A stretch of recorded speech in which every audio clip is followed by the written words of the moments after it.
بسم اللہ الرحمن الرحیم۔ السلام علیکم ورحمۃ اللہ وبرکاتہ۔ ماہ شوال اور غزوہ خندق اور اس غزوہ خندق کا خاص واقعہ حضرت علی کا۔ ناظرین محترم، بیان کردہ تینوں نام آپس میں ایسے جڑے ہوئے ہیں کہ قیامت تک کوئی بندہ تاریخ سے ان کو الگ الگ نہیں کر سکتا۔ خواتین و حضرات، غزوہ خندق اسی مہینے ماہ شوال میں ہوا تھا، اسی لیے خاص طور پر آج آپ کو یہ واقعہ سنانے جا رہے ہیں۔ امید کرتے ہیں آپ مکمل ایمان افروز واقعہ جان کر اپنے علم میں ضرور اضافہ کریں گے۔ آپ دیکھ رہے ہیں یوٹیوب چینل ایگل کی آواز۔ ناظرین، ذی القعدہ 5 ہجری کو مارچ 627 عیسوی میں مشرکین مکہ نے مسلمانوں سے جنگ کی ٹھانی۔ ابو سفیان نے قریش اور دیگر قبائل حتیٰ کہ یہودیوں سے بھی لوگوں کو جنگ پر راضی کیا اور اس سلسلے میں کئی معاہدے کیے اور ایک بہت بڑی فوج اکٹھی کر لی، مگر مسلمانوں نے حضرت سلیمان فارسی رضی اللہ تعالی عنہ کے مشورہ سے مدینہ کے ارد گرد ایک خندق کھود لی۔ مشرکین مکہ ان کا کچھ نہ بگاڑ سکے۔ خندق کھودنے کا عرب میں یہ پہلی مثال تھی، کیونکہ اصل میں یہ ایرانیوں کا طریقہ تھا۔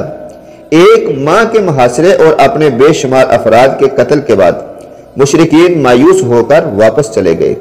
اسے غزوہ خندق یا جنگ احزاب کہا جاتا ہے۔ احزاب کا نام اس لیے دیا جاتا ہے کہ اصل میں یہ کئی قبائل کا مجموعہ تھی، جیسے آج کل امریکہ، برطانیہ وغیرہ کے اتحادی افواج کہلاتی ہیں۔ ناظرین محترم، اس جنگ کا ذکر قرآن پاک میں سورۃ الاحزاب میں موجود ہے۔ اب آپ کو تفصیل بتاتے ہیں۔ جنگ احد کے بعد قریش، یہودی اور عرب کے دیگر بت پرست قبائل کے درمیان میں طے پایا کہ مل جل کر اسلام کو ختم کیا جائے۔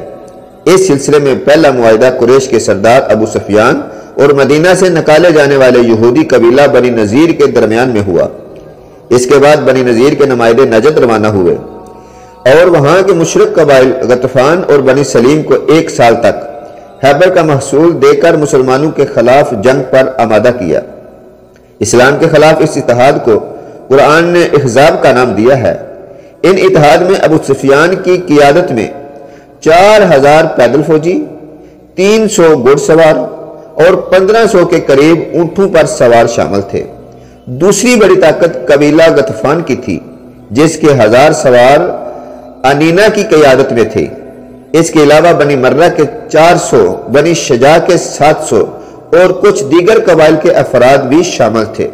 مجموعی طور پر تعداد 10,000 سے تجاوز کر گئی تھی، جو اس زمانے میں اس علاقے کے لحاظ سے ایک انتہائی بڑی فوج طاقتور تھی۔ یہ فوج تیار ہو کر ابو سفیان کی قیادت میں فروری یا مارچ 627 میں مسلمانوں سے جنگ کرنے کے لیے مدینہ روانہ ہو گئی۔ حضرت محمد صلی اللہ علیہ وآلہ وسلم کو اس سازش کا علم ہوا تو آپ صلی اللہ علیہ وسلم نے اصحاب سے مشورہ کیا۔ حضرت سلیمان فارسی نے ایک دفعی خندق کھودنے کا مشورہ دیا، جو عربوں کے لیے ایک نئی بات تھی۔ حضور صلی اللہ علیہ وآلہ وسلم کو یہ مشورہ بہت پسند آیا، چنانچہ خندق کی تعمیر شروع ہو گئی۔ مدینہ کے ارد گرد پہاڑ تھے اور گھر ایک دوسرے سے متصل یعنی جڑے ہوئے تھے، جو ایک قدرتی دفاعی فصیل کا کام کرتے تھے۔ ایک جگہ کوہ عبیدہ اور کوہ راتج کے درمیان میں سے حملہ ہو سکتا تھا، اس لیے وہاں خندق کھودنے کا فیصلہ کیا گیا۔ اس کی کھدائی میں حضور صلی اللہ علیہ وسلم سمیت سب لوگ شریک ہوئے۔ اس دوران میں حضرت سلیمان فارسی نہایت جوش و خروش سے کام کرتے رہے اور اس وجہ سے انصار کہنے لگے کہ سلیمان ہم میں سے ہیں، اور مہاجرین کہنے لگے کہ سلیمان ہم میں سے ہیں۔ اس پر حضور صلی اللہ علیہ وآلہ وسلم نے فرمایا کہ سلیمان میرے اہل بیت میں سے ہے۔ سبحان اللہ۔ کھدائی کے دوران میں حضرت سلیمان فارسی کے سامنے ایک بڑا سفید پتھر آ گیا، جو ان سے اور دوسرے ساتھیوں سے نہ ٹوٹا۔ آخر حضرت محمد صلی اللہ علیہ وآلہ وسلم خود تشریف لائے اور کلہاڑی کی ضرب لگائی، ایک بجلی سی چمکی اور پتھر کا ایک ٹکڑا ٹوٹ کر الگ ہو گیا۔ حضور صلی اللہ علیہ وآلہ وسلم نے تکبیر بلند کی۔ دوسری اور تیسری ضرب پر بھی ایسا ہی ہوا۔ حضرت سلیمان فارسی نے سوال کیا کہ ہر دفعہ بجلی سی چمکنے کے بعد آپ تکبیر کیوں بلند کرتے ہیں؟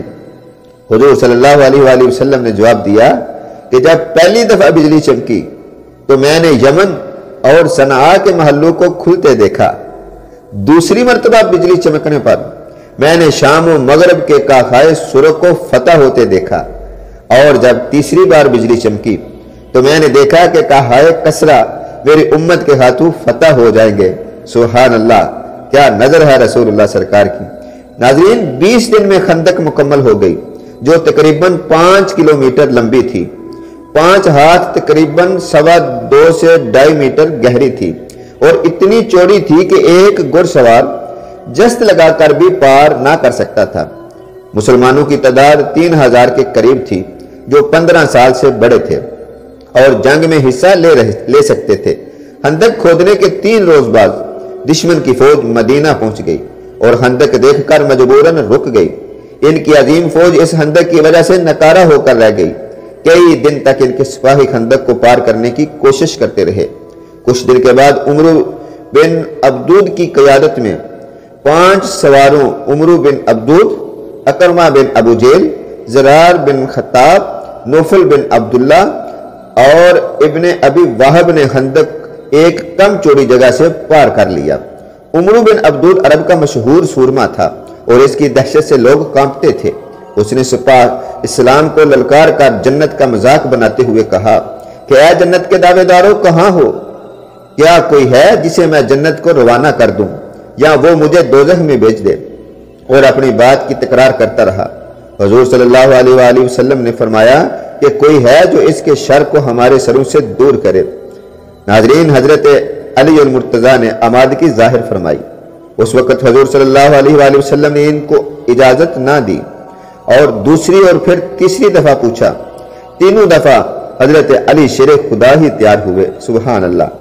حضور صلی اللہ علیہ وسلم نے انہیں اپنا امامہ اور تلوار عطا فرمائی اور فرمایا کہ کل ایمان کل کفر کے مقابلے پر جا رہا ہے۔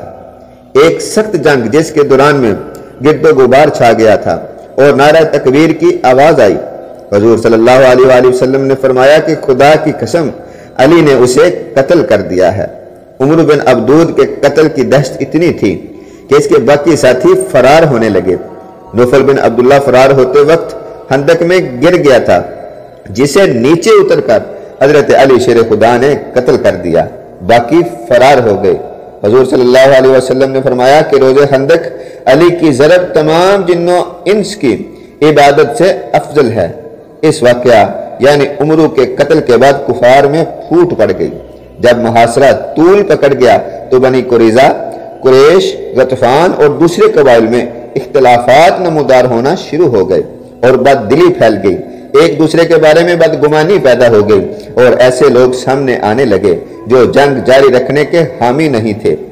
ان اختلافات نے انہیں آپس میں ہی مصروف رکھا، یہاں تک کہ خدائی مدد آ گئی۔ ایک رات شدید اور سرد آندھی چلی جس نے مشرکین کے خیموں کو اکھاڑ پھینکا اور ان کی روشنیاں بجھا دی۔ شدید گرد و غبار سے فضا تاریک ہو گئی۔ مشرکین نے فرار ہونے کو ترجیح دی اور مکہ کی طرف روانہ ہو گئے۔ 22 ذی القعدہ بدھ کے دن لشکر کفار میں سے کوئی بھی باقی نہ رہا اور شدید مالی اور جانی نقصان کے بعد ان کے ہاتھ کچھ نہ آیا۔ اب حضور صلی اللہ علیہ وآلہ وسلم نے اجازت دے دی کہ مسلمان محاذ کو چھوڑ کر اپنے اپنے گھروں کو چلے جائیں۔ ناظرین محترم، اس جنگ میں مسلمانوں کے 6 افراد شہید ہوئے، مشرکین کے 8 سے زیادہ افراد ہلاک ہوئے۔ مالی نقصان تو بہت شدید تھا ان کا۔ یہ مسلمانوں کی شاندار فتح تھی جس میں خندق کھودنے کی تدبیر بڑی کام آئی۔ مشرکین بہت دیر تک اس جنگ کے اثرات سے سنبھل نہ سکے۔ اس جنگ کے بارے میں سورہ احزاب میں 9 سے 25 آیات نازل ہوئی ہیں۔ اس جنگ سے ایک بات واضح ہو گئی کہ یہودیوں پر اعتماد ٹھیک نہیں۔ یہودی قبیلہ بنی قریظہ کی عہد شکنی نے مسلمانوں کی آنکھیں کھول دیں۔ چنانچہ اس کے بعد مسلمانوں نے بنی قریظہ کو سبق سکھانے کی ٹھانی اور غزوہ خندق کے فوراً بعد خدائی احکام کے تحت ان کے ساتھ جنگ کی، جسے غزوہ بنی قریظہ کہتے ہیں۔ ناظرین، غزوہ بنی قریظہ کے واقعات ہم دوسری ویڈیو میں اپلوڈ کریں گے، دوسری ویڈیو میں اپلوڈ کیے جائیں گے۔ ہمیشہ کی طرح ان الفاظ کے ساتھ اجازت چاہوں گا۔ آپ ہماری اسلامی معلومات پر مبنی ویڈیوز دیکھتے رہیں اور آپ جہاں رہیں دعا کرتے ہیں خوش رہیں۔ ملتے ہیں نیکسٹ ویڈیو میں۔ السلام علیکم۔